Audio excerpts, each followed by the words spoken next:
You're listening to a podcast of Master Your Finances with me, Kurt Baker, a certified financial planner professional. Sunday mornings at 9 a.m. on 1077 Good morning, and welcome back back to another edition of Master Your Finances, presented by Certified Wealth Management and Investment. I'm Kurt Baker, a certified financial planner professional located in Princeton, New Jersey. I can be reached through our website, which is www.cwmi.us, or you can call me directly at 609-716-4700. And in 2015, Debra Hallisey became her mother's caregiver as she took on the roles of financial advisor, advocate, social director, as well as other continuing role as a daughter. She found herself asking, where do I start? Debra brought 25 years of experience as a consultant, building and enhancing corporate training programs for Fortune 500 companies to the problem, and in the process, learned many other people are in a similar situation, caring for a parent, a sibling, or significant other. She used her knowledge she gained to develop Advocate for Mom and Dad.com. In her business, Debra blogs on caregiving issues, consults with family caregivers, and recently published the book, Your Caregiver Relationship Contract. Debra, I appreciate you coming on. As I told you when I met you first at a chamber networking event, I think this is a really, really important subject that oftentimes gets discussed like a little bit too late. So I think it's great that you've really kind of taken this on, and we really need, I mean, as we're aging, I'm 58 right now, so I'm getting kind of in that area where you're really kind of thinking about it yourself. It's far enough, it's not that far away where you don't have to at least kind of think about that. But we also have parents, right? So I have, parents that are older, and so all these things are starting to happen, and many of us are not as prepared as we should be. And even being in the business, I don't think people in my profession are necessarily as well advised on what they need to be doing as far as they get here. So what are kind of your thoughts about this, and what was your experience when this first happened to you? Can you kind of tell us what that was like? Sure, absolutely. And thank you for having me, Kurt. I appreciate the opportunity to talk about a subject that's near and dear to my heart. So in 2014, my dad was diagnosed with a congestive heart failure, and I was his caregiver, going to the doctors with him, and he was my mother's caregiver. She's legally blind with mobility issues. And so I started to support him in caring for my mom. We lost my dad in February of 2015, and in October of that year, I lost my job due to caregiving issues, which is not an unusual story. And I really decided at that point to not go back into corporate, but just found this company called Advocate for Mom and Dad, and to help other caregivers figure out the answers to the question, where do I start and what do I do next? And that's really an outgrowth when I was trying to figure out my mother's care plan, how we were going to keep her in her home, how I was going to keep her safe and healthy. I asked everybody I knew, including complete strangers in the grocery store line, what did you do? What are the resources you found? And then with my mom, we picked and chose what was going to work for her. And in doing that, at one point my mother said to me, you've learned so much, you should share it with people. And that's really how the blog and the business got started. Well, blogging is great because you're telling like really real time what's going on. So any interesting things that kind of came up as you were going on through the blogging that maybe you weren't kind of expecting, or some responses to that? I mean, that's a very, that's an interesting platform to start with. It is, because it allows you to be incredibly honest and incredibly vulnerable. And my mom is generous in allowing me to write about our experiences together. So I write about what it is to be her caregiver. And that's interesting enough how the book came about, because there were about 5 articles that just resonated with my readers. And one was literally called, What's Your Relationship Contract? And that's because at some point in this journey, I realized that how we were in relationship as mother-daughter had changed when I became her caregiver.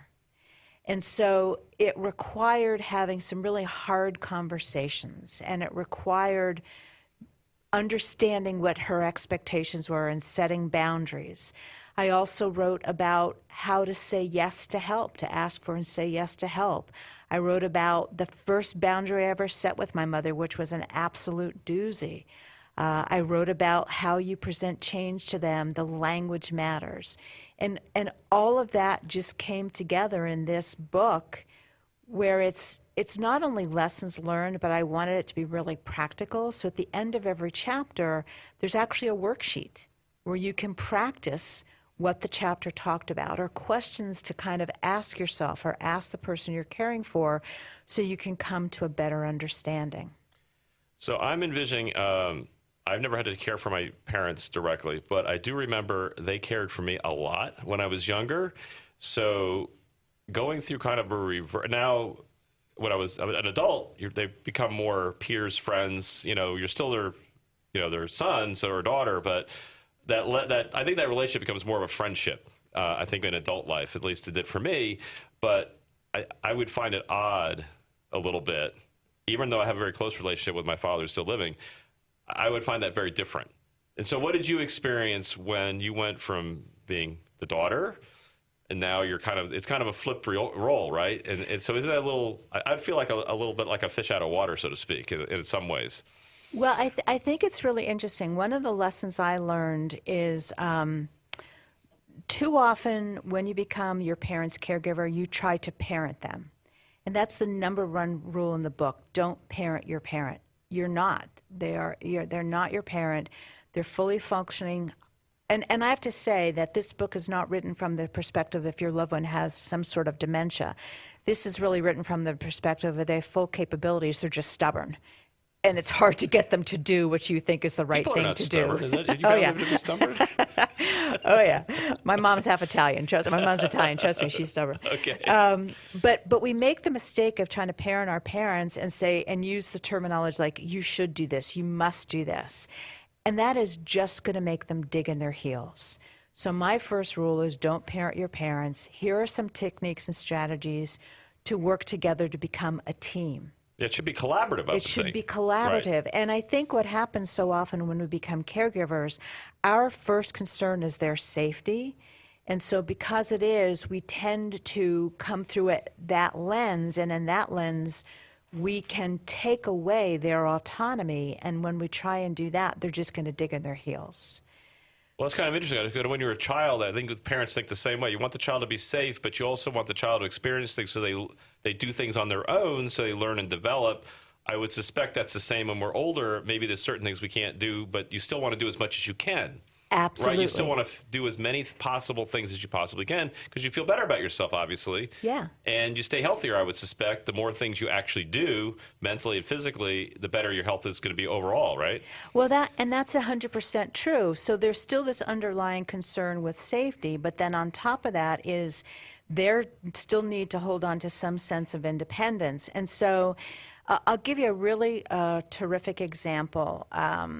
Early in this caregiving journey, I read a book by David Solie called How to Say It to Seniors. And what he says is, and I found this to be true, is after the age of 70, seniors tend to hold on to control tighter than ever because they've lost so much. Health, mobility, people in their world that know their story. And that the other thing they're doing is they're processing their legacy. And that's not, oh, I'm going to leave my money. That's rethinking their life and coming to different conclusions. And this is where you say to them, Mom, we need to or we should. And they go on a completely different tangent about your, Aunt Louise, right? Because they're processing what happened at that point. So reading that book helped me to understand that when I have a conversation with my mother, that it's the words I choose and the way I ask her to make a change really, really matters. So it's not the you should and the you must. It's the really saying to her, here's an example. Mom, I've noticed that there's some stuff expired in your fridge. I'm concerned maybe you're going to eat something that's going to make you sick. I cook every Sunday. How about if I'd like to bring some stuff over to you. What's your favorite food? So that's different than you need to clean out this refrigerator. That's expressing an observation. I've noticed that things are expired. a concern. I'm afraid that you might get ill, and then an open-ended question, not that they can say yes or no to, but what's your favorite food? I'll cook it and bring it for you. Mm-hmm.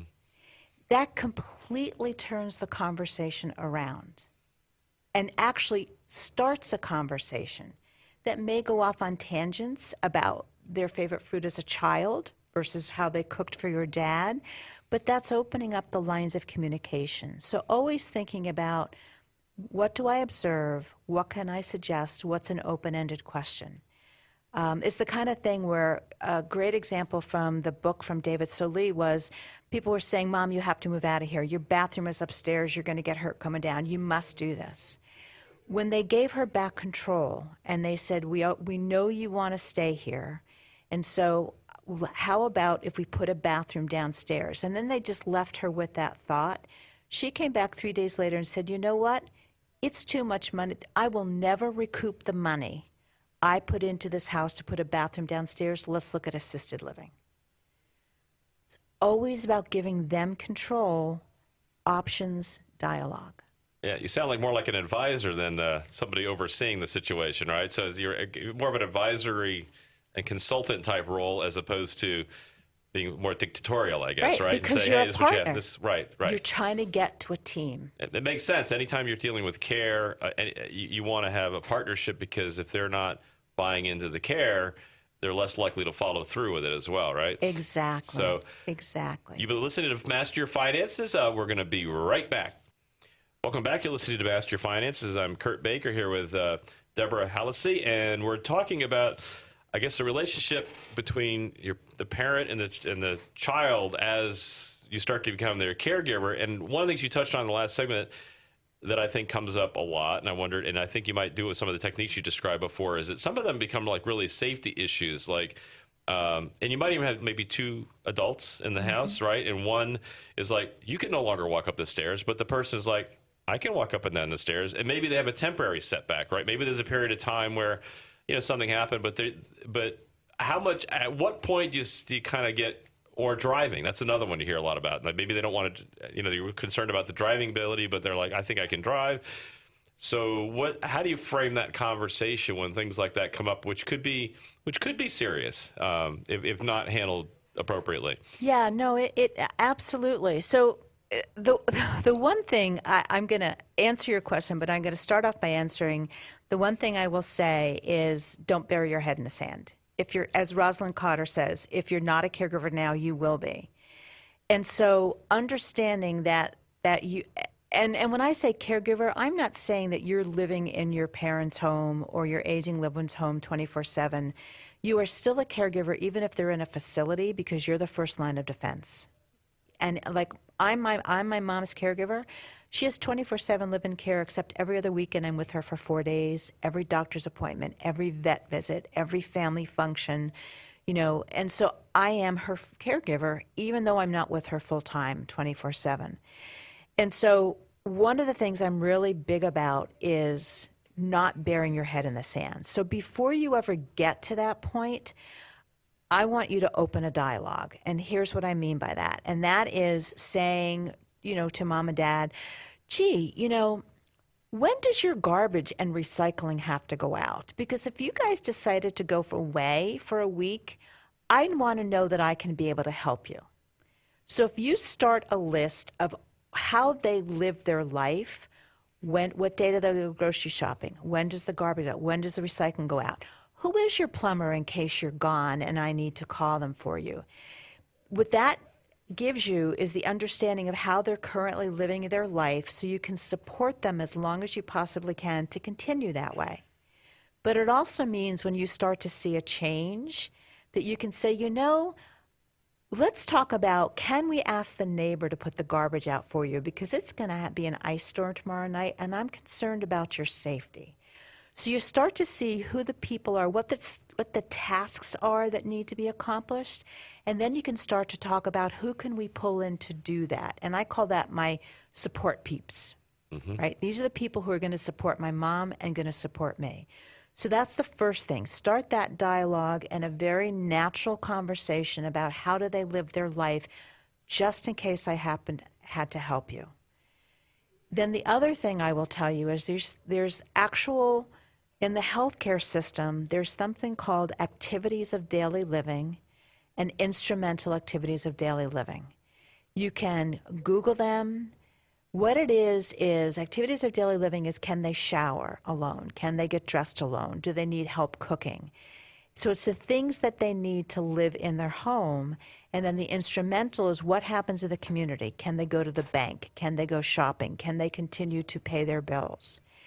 And if you know what they are and you are constantly observing them, when something changes, that's that little trigger in your head, okay, they're not going to the grocery store that often. Let's have a conversation about, do you need help, or can I, well, I'm going to the shop, right, Mom, what can I pick up for you?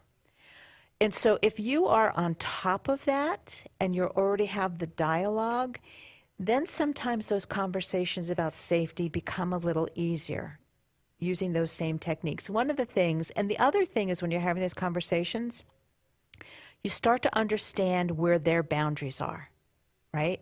If somebody says to you, I don't ever want anybody living in my home, and you're realizing that they need help, that's not where you start the conversation. You start the conversation around, we could have somebody who could come in and just do light housekeeping for you for 3 or 4 hours a week to take some of the burden off. Let's talk about what that looks like and maybe why we might want to do that. So you're understanding where their boundaries are. The other thing it allows you to do is everybody has unspoken expectations. Here's where I found my mom's. Here's where it really hit me. When my dad was in the hospital for 2 weeks, November of 2014, I was at the hospital every day by 7 a.m. to see the doctors. I would be home at lunchtime because I was still working first full time as a consultant. I would go back to have dinner with him, and then I would come home and work till 12 or 1 o'clock in the morning because I needed to get stuff done for my clients. What the unspoken expectation was on my mother's part was that I could continue to care for her in the same way my dad did. And their relationship contract included a bedtime routine that I could not keep up. What happened was we were sitting down the den and I fell asleep, and my mother couldn't wake me for 10 minutes, could not wake me until the dogs barked. And it scared us both.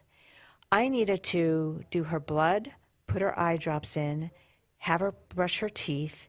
If she needed to eat after blood, get food for her, go in the bedroom, turn the light on, close the blinds, make everything was set up, set her clothes out. I was exhausted just thinking about what I needed to do before she could sleep. And one night I had it, and I said, Mommy, I can't keep doing this. We have got to change something in the routine. Can we put your toothbrush and toothpaste in the kitchen so I don't have to bring it in from the bathroom every night and bring it back? And she was like, well, I don't know where we'd put it. So we negotiated where. Taking that one thing off my plate, my head was going to explode. It was just this release of pressure. Mm-hmm. And it showed me that we could negotiate differently and that we needed to talk about what her expectations were and mine. Because I had my own home, I was working. There was no way I could care for her the way my dad did. And that was her unspoken expectation, as it was mine, because I didn't know any better. And so once you know what the expectations are, you can start to set boundaries. So even around safety, once you know what their expectations are, their expectations is they're going to stay in this house, then you can start to say, okay, that works, Mom, but let's talk about maybe some things we can do that'll make you even safer.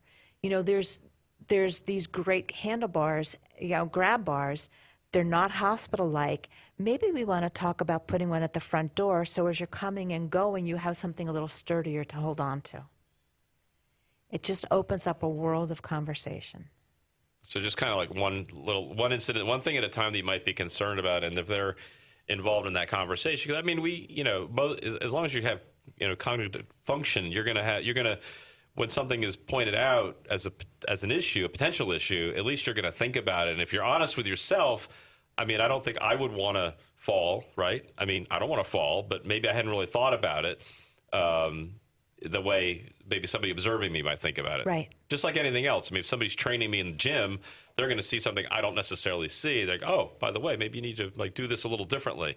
Well, maybe, I'm noticing maybe that's a little tough, right, going in and out of the front of the door. Maybe there's a way we can help you with that a little bit. Oh, absolutely. And it's funny you said it more than one conversation. I call it the drip method. And that's what I use with my mom. I'll start a conversation and I'll let her think about it. We might talk about it a little bit, but I'll make a statement or start a conversation. This is an observation. This is a concern. And I let it go. And every single conversation, a time and an opportunity presents itself again, and I'll say it again, maybe in a slightly different way. And eventually, we have the conversation we need to have. Can I tell you a funny story? Sure. So I was trying to get my mother to agree to an Alexa, to an assistive technology. And the reason for it was because with her eyesight, she can't dial the phone. And I'm like, Mommy, I can get you an Alexa, and then you could just say, call Pat, and it's going to dial a cell phone for me. No, I don't want that in my house, none of that. First conversation was in the living room. Weeks later, the second conversation is in the kitchen because she's cursing because she can't dial the phone. Mm-hmm. Mom, think about the Alexa. We can do that. Well, what does that mean? What would it cost? Right. Talk about the cost. Then we go see her sister-in-law who has one. Aunt Pat, look at that. You have an Alexa. This is terrific. Would you like it? I love it. And she demonstrates it for my mom. And she tells me, ask it a question. I have it play a Benny Goodman song. We have an hour's drive home from my aunt's house, and I don't mention it. But 2 days later, she says to me, and let me preface this by saying my brother lives 12 hours away. 2 days later, she says to me, if I ask Alexa what Kevin is doing, will she tell me? Honest to God, that was my initial reaction, to Maybe, giggle. I don't know. You never know. I said, well, Mom, she can't see what he's doing, so no, she can't tell you. Not that they disclose to us, at least. Right, exactly. So we don't say anything again. Then I get the opportunity to be part of a pilot project and get one for free. Oh, wow. I come back from a meeting and I have it with me. And I said, Mom, you know that Alexa we've been talking about? She says, yeah. I said, would you like to be part of a pilot? It's 3 months. If you don't like it, we send it back. If you don't want to do it now, we send it back. And it's free. Well, if it's free. Right, exactly. That's a good price point. So I put an Alexa in. And guess what? She doesn't use it for the phone because there's no privacy when her caregiver is there. But I bought 3 smart plugs, and every single lamp in her living room is attached to the smart plug. Oh. And for the first time in years, my mother can turn lamps off and on and not wait for me or her caregiver to do it. And recently she said to me, you know that lamp on the other side of the bedroom? We never turn that on because I have no way of turning that off. Can we put something in there that would let me do that? Got it covered, Mom. Second Alexa in the bedroom with a smart plug. It lights up that side of the room as she's coming in. In fact, she's funny. Now she asks Alexa multiple times during the night, what time is it? And says good morning and then tells me what Alexa said to her that morning or that evening. And she's really starting to interact and use it, asking questions of it. Unbelievable. But it was the drip method. Oh, that's amazing. See, my fear would be that I have a pile of packages in front of my house every morning. Yeah, careful. If she Alexa, could, she would. Alexa, send me this. Sure. Yeah, There you go. yeah. And it's funny. She gets recordings from the blind, and she's frustrated because now they're putting 8 books at a time on it, and because there's 8 books on one tape, they don't send as many. So I said to her, Mom, we can listen. You can listen to a book on Alexa, and we can plug your earphones in. Okay. And she's like, well, I don't want to pay for it. And I said, well, let me look into Kindle Unlimited. Now, I'll buy it. Right. I'll hold on to Kindle Unlimited. She doesn't need to pay for it. Right. But that was the first step in the conversation because she said to me, I'm frustrated with the books. There'll be more with the drip method, and I can guarantee you that eventually she'll be listening to books on Alexa with her headphones. Oh, that is fantastic. You've been listening to Master Your Finances, and we're going to be right back. Welcome back. You're listening to Master Your Finances. I am Kurt Baker here with Debra Hallisey, and we've been talking about the drip method before the break, and how, I think it's like with any concern in a relationship, right? You don't want to come on really strong to somebody, say, hey, we have to sell the car because I don't like whatever, and let's buy a new one. And it's more like, hey, look, is there something we can do, right? Or, any major decisions you're going to make in a relationship, and especially as they get older, we have to still recognize that we all have opinions, we all have feelings, we all have, you may be observing something, but that person's observing something too from their perspective. And so somewhere in the middle, you have to kind of meet. But if you kind of at least put the idea, they could think about, well, maybe we need to do something with the car or fix the deck or put a new fence up or whatever the case is. And now they kind of see it. Right. And now they have a little bit more focused on it. Then they might be like, hey, and actually that reminds me, like, my wife noticed like a tree in the backyard that was like dead. And I didn't even notice it. And she's like, well, maybe we should take care of that tree. I'm like, I don't know what tree you're talking about. And then I look, I go, you know what? She's right. I think we need to take care of the tree. So we took care of it. I mean, it was kind of like I didn't even notice it, right? Frankly, because of where it was situated. So I think the same thing goes on here. So getting back kind of the safety side of things, I know there's a certain point where, yeah, you want to have conversation. I guess like just with like any relationship, but like, I mean, when you talk to your kids, you want them to be safe, but you want them to do things as well. So when we get older, if we've been doing something our whole life, whether it's walking up and down the stairs or driving or some other activity, how do you kind of have those conversations? Because I think the individual definitely needs to have buy-in to whatever that final decision is on what you're going to do, whenever possible, I guess. Yeah, no, whenever possible, yeah. And, the truth is if there's an event, you may have no choice. But if you're having the ongoing dialogue and you're seeing something coming down the road, you can. So, again, it is absolutely the drift method. It's the opportunity to say, I've observed this, I'm concerned about this, and kind of an open-ended question or choices. And when I talk about the drift method, I talk about time, place, and motivation. So where are you having this conversation? That's the place. And, we've been talking about parents and our children. The truth of the matter is my mother and I have had some of our best conversations in a car. We're usually going someplace fun.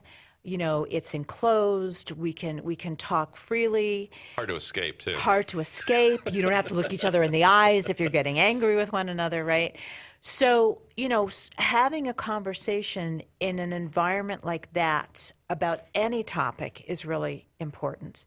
The other thing I will say as a caregiver is I was cutting my mom's hair one time. And there's something about the intimacy of touch that opens up the intimacy of communication. And in that particular example, my mother started telling me stories about her childhood I had never heard before. Mm. And so if you're doing something, helping them, cutting hair, putting nail polish on, whatever you're doing, if you're just sitting and massaging their hands, that intimacy of touch opens up the communication where maybe you can say, this has really been worrying me. This is what I've observed. What are your thoughts on this? Like, what would you want to see happen? And open that up. So it's the place that you do it. It's the time that you do it. Don't observe something and in that moment of frustration or anger, bring up the subject because it's not going to go well. Bite your tongue. Well, they're going to shut down immediately. They're going to, exactly. The wall's going to go up. Walls are going to go up. But in that moment, particularly if they're doing something that's unsafe, our knee-jerk reaction is say, get off of that ladder. What are you thinking? Right. Oh, yeah, right? Sure. Right, that kind of thing, right? That's true. And that's not when you want to have the conversation of you can't continue to live here because for whatever reason. Right. So time, place, and then motivation, right? So understanding what motivates them. So back to Alexa, what motivated my mom was the fact that it was free, right? There you go. What motivated my I'm mom? with your mom on that, by the way. Right? Yeah. What motivated my mom to allow me to put grab bars at the front door was I was concerned her going in and out. Her mobility is declining, and Mom, this would be something that was really sturdy for you to hang on to, whereas the door moves. She could see that. So when you start to talk about things like driving, right? So what's their motivation? Some people are motivated by money. So maybe the conversation is around, my insurance just went up again, and gas is now $3-something. Wow, it's so expensive to have a car. Mom, is that an expense you really want to still have? Or given Uber and Lyft and all those options now, what would that look like for you? Would you consider that? And so that might be motivation for them. Safety, talking about, wow, I just heard about this happened. and they were driving at night, do you still feel comfortable driving at night? Or is that something we can talk about? If you need to go someplace, we can find a support person to help you do that. So it's what motivates them. And then it's understanding it's not going to be a one and done conversation. And sometimes they don't hear it well from a child, but if there's a trusted family member that's a peer, sometimes you can go to them very quietly and say, I'm really concerned about Dad's driving. Would you feel comfortable just having a conversation with him, how he feels he's doing with this? And truth of the matter is sometimes, because it's car equals independence, it means having a conversation with their doctor. And I tell everybody, if you're having a conversation with a doctor, talk to the doctor ahead of time privately. Don't allow the doctor to say, do you still feel comfortable driving? Because of course they're going to say yes. But if you have a conversation with the doctor ahead of time and saying, hey, how are you doing driving at night? I'm working with other patients right now who are finding that to be a bit of a problem. What's it like for you? And so don't have the doctor ask a question about a yes or no. Mm-hmm. And then, the doctor can have them take a test. There's courses they can take. And this is actually in the book, a whole section on driving. Oh. Places you can go to privately that if you're concerned, you can let them know and they can reach out. So there are options, but it's part of that DRIP method: time, place, motivation, open dialogue. It could just be, Dad, does it make you nervous driving at night? And that, I would pick that to be when we were doing something a social activity maybe that bound us together, like cards. Mm-hmm. Or if I was, in my case, my mom's cutting her hair, where there's the quiet and the space and the intimacy and that shared activity. That's when I would bring it up. I agree 100%. I mean, that's great because they're involved in the solution, so to speak, which I think is really good. And so I noticed you've mentioned a couple. I guess when the relationship changes, you've got some things that you have to now be a little bit more involved in the decisions. But it also sounds like you've had a lot of positive experiences by being the caregiver as well. So you want to tell us how that's like the good things that have happened? Because people talk about it's really tough to be a caregiver, and I understand that. So what have been some of the positive things that you've gained from doing that caregiving, having a caregiver type relationship where you're a little bit closer to your mom in a little bit different way? Yeah, I will tell you, my mother and I struggled growing up. My dad and I were very, very close, and my mother was not. And when I first became my mother's caregiver, I really struggled with resentment. I really did. Resentment and anger, because my life was no longer my own. And let's just say it, my dad died and I was closer, and now I'm left with my mom, who frustrates me no end, right? So there's all those feelings. So as part of this journey, because truly I can say because of approaching, one of the things I recognized, and it's just coming together of 5 years being a caregiver, I recognized that I own, when my mom says something to me, suddenly becoming that 8-year-old again. Mm. Like, holy crap, that was just my 8-year-old lashing out. You're an adult, stop it. So part of it is just self-awareness. Mm. Like when that 8-year-old rears its ugly head, to pull back and stop the conversation or apologize or come at it a different way. So this is really hard work, and you have to be willing to do it. So recognizing your own triggers and figuring out what to do about them, recognizing your own emotions, and being very deliberate about, one of the things, and it was your chapter in the book about your emotions called, you have to name them, to claim them, and change them. And once, I actually talk about the 7, kind of like, I'm old enough to remember the George Carlin 7 words you couldn't say on TV. I talk about the 7 emotions I never wanted to admit to. Oh. And I've admitted to those emotions, I've recognized them, I've claimed them, and then there's the flip side. I'll give you an example. My mom insists on putting the dishes away at night, right? Now, I've been with her. I've had crazy busy focus days. Putting the dishes away means she puts away the things she can reach, which is not much. Oh, okay. Which means when I get up the next morning, I have a kitchen full of stuff I have to deal with before I can do anything else. And it would aggravate me, and I would resent it. I would just like, okay, that's the emotion. I'm going to name it. I'm going to claim it. How do I change it? Guess what? My mom is still contributing to our family to the best that she can. Right.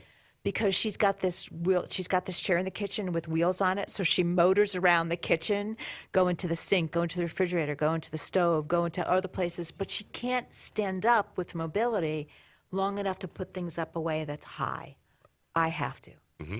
She is doing the best she can, and she's contributing in the way she can. And when I flip that lens, I can let go of the anger and the resentment.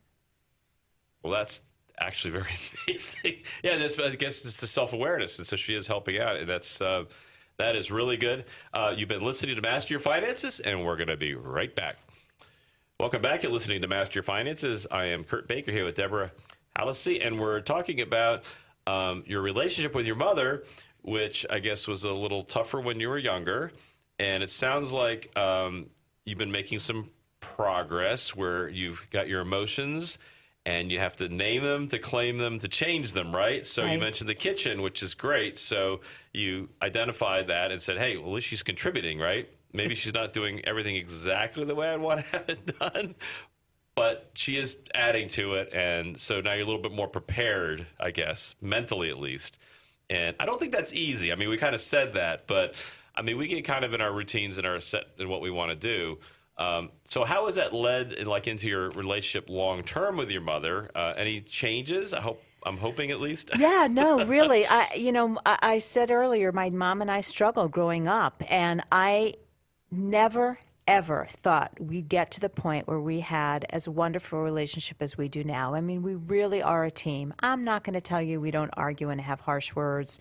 That's part of being in relationship with one another. But it's such a good relationship, better than when I was a child, and I'm grateful for it. And I work hard, and so does she work hard. And that's the thing that I think that's so interesting with this. I think we think that our loved ones who are older can't change, but they can, and they do. And so, my mom was one of these people who never really talked about emotions or never really said anything. Mom, if you hear this, she could be very passive aggressive. I don't know. That doesn't happen. Mm-hmm. Like, if you're upset with me, we're both putting our big girl panties on and we're talking about it. And so our relationship is so much better. And it's interesting too. Part of it is my mom and dad had a very traditional marriage. My dad did everything. And when I became my mother's caregiver, I said to her, there are no more secrets. Like, you're going to know if there's something in this house that needs to be fixed, and you're going to know the cost, and together we're going to make a decision. And actually asking her to take responsibility for things she never had before changed her in a lot of ways because it made her a part of the process. I'll tell you a quick story.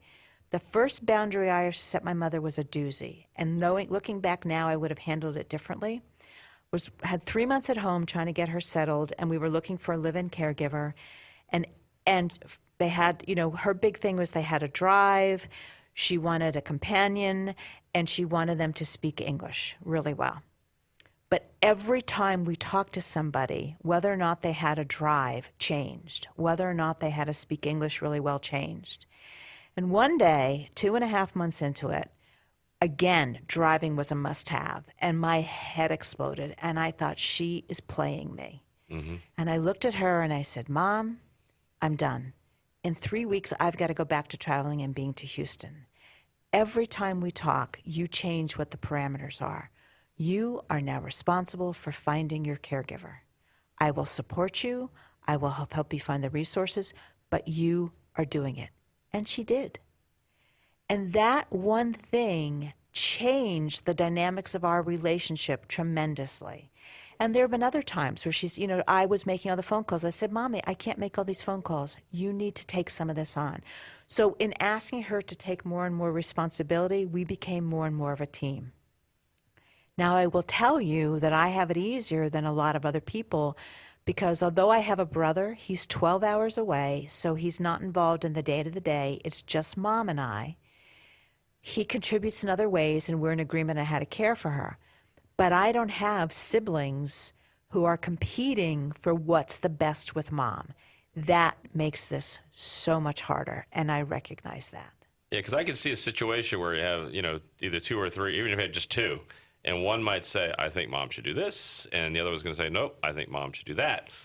And then you're like, and then Mom's going to bounce back and forth. I mean, I've seen situations where if you have one sibling talking to the parent, they're going to say, yes, let's do that. And then an hour later, they meet with the other sibling. I agree, we should do that. Yeah. So both say, well, Mom agreed to this, and right. No, Mom agreed to that. Right. And you both got a yes, but two yeses on different items, on different answers is not going to fit together. Do not work, right? It's not going to fit together.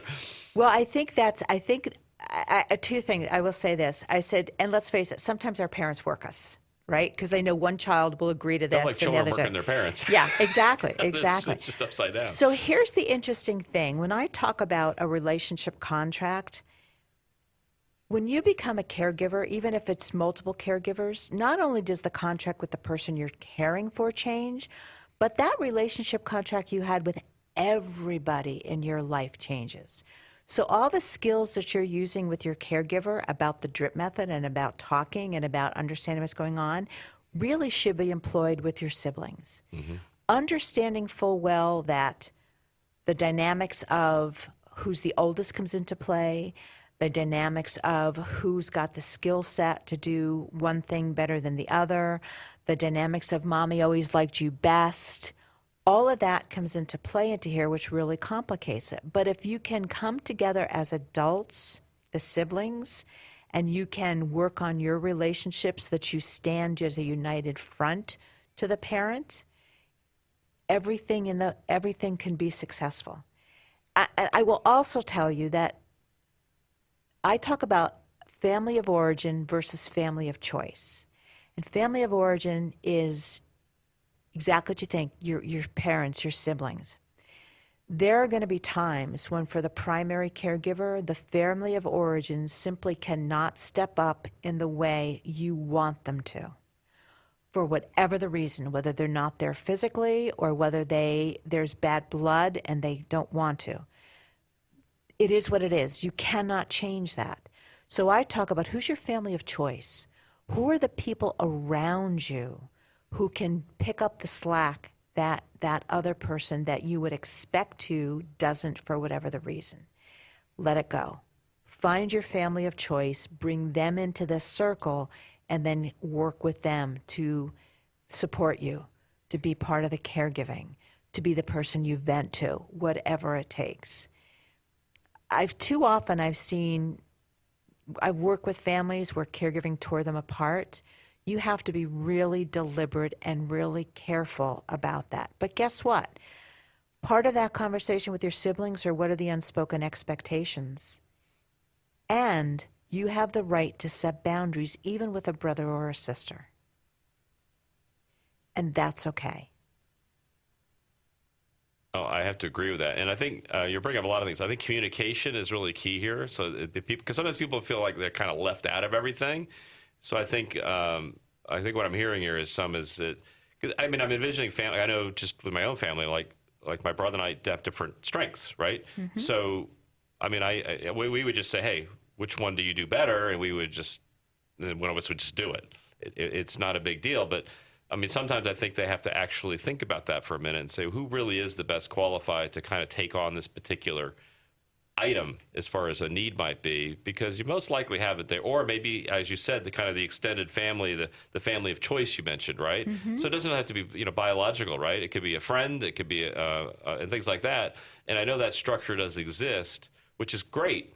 And I think that's great to maintain that because you kind of help each other, I've noticed, right? Back and forth. Absolutely. So those people that help you, you probably are doing things for them as well. Absolutely. You still have capabilities, obviously. Yeah, and that brings up a topic we haven't talked about, and that is asking for and saying yes to help That's a big part Oh, of sure. being a caregiver.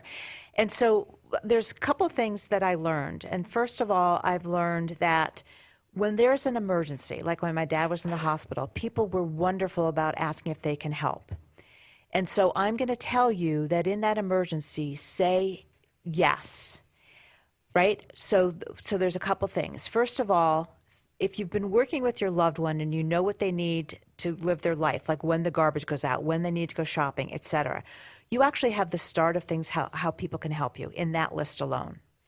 And so when someone says, how can I help, be ready. And then I'm going to give you an acronym for my training day, SMART, the SMART objective, right? It's got to be sustainable, actionable, timing, achievable, right? So don't say, can you walk the dog for me? Because that's too open-ended. But you can say, can you walk the dog for me on Tuesdays or Thursdays between 5 and 7 because I'm at the hospital. Now, they can say yes or no to Tuesdays and Thursdays. You know they've done it because the dog's not dancing around the house trying to go out to go to the bathroom. And you're playing to their strength. Know what their strengths are.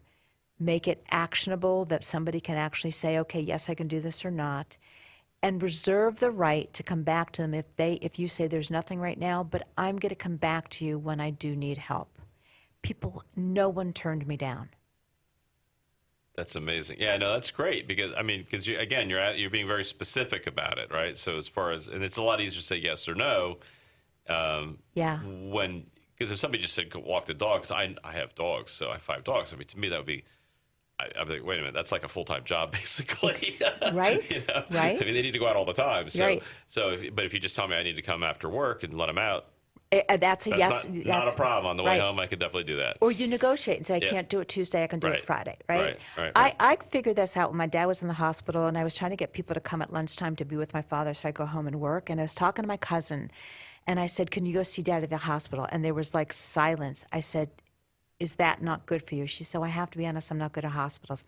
No problem. If you come and be with Mommy, I can go to the hospital and not feel bad about leaving her again. And that's exactly what I did. So the hospital was not my cousin's strength, but being with my mother was. Perfect solution for me. Well, this has been amazing, Debra. If you want to give us any final thoughts before we cut off, I think it was an amazing time here. Anything you want to leave us with as far as what best practices for mom and dad? Yeah, I think the one thing I want to say to you is don't bury your head in the sand. If you're picking up groceries for mom and dad while you're doing yours, you're a caregiver. If you're going to the doctors with them just to be the second set of ears, you're a caregiver. Don't bury your head in the sand. Prepare for it. Start that open dialogue. Know what they need to live their life, and then you're ready to rock and roll. All right. Well, thanks again very much. You've been listening to Master Your Finances. I am Kurt Baker, Certified Financial Planner Professional. You can listen to this podcast as well as all of our podcasts by going to www.masteryourfinances.us.